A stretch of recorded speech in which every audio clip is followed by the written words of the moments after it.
ity trano ity mba hitoerana ianarako mandrakizay ary ny masoko sy ny foko ho ao mandrakariva.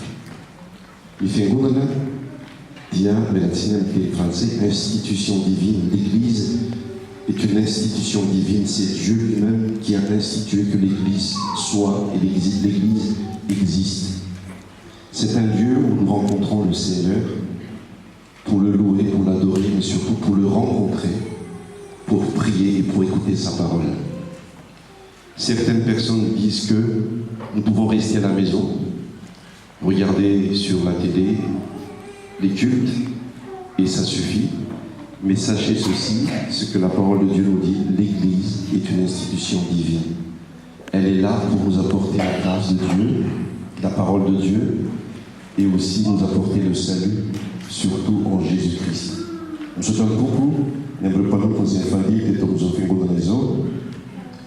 Vous n'attendez pas, tout à la maison, à temps nous offrons dans la maison, à la paille, nous prenons pour nous tous les autres, tant nous offrons dans la maison.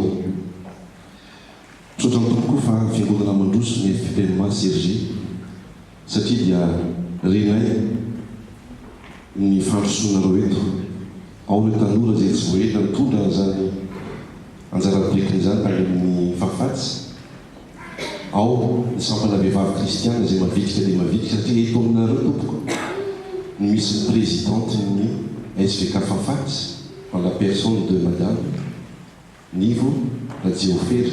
Et hier j'ai appris qu'elle a encore un autre rôle au niveau national, s'il vous plaît. Alors vraiment la FPMA Sergi avance.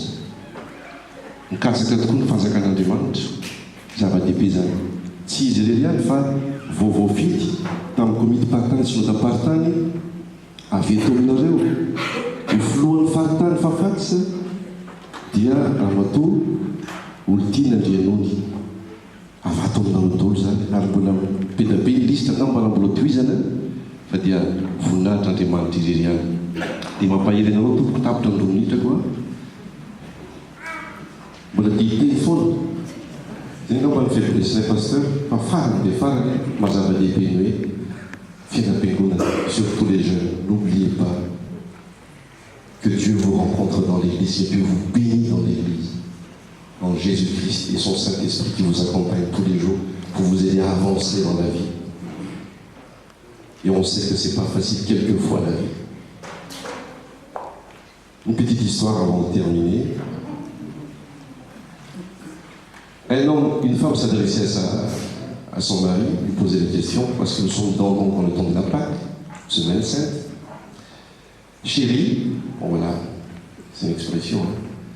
C'est la femme donc s'adresse à son mari. Quel est ton programme pour Pâques? Il a réfléchi, il a répondu, bon, je vais faire comme Jésus. Il s'est éclipsé le vendredi, il est réapparu Pâques. C'est-à-dire que, eh bien, il va faire comme tout le monde. Beaucoup de monde, beaucoup de gens, beaucoup de personnes, beaucoup de chrétiens. Les gens s'éclipsent pendant l'année. On le retrouve seulement pendant les grandes fêtes chrétiennes. Pâques, quoi d'autre?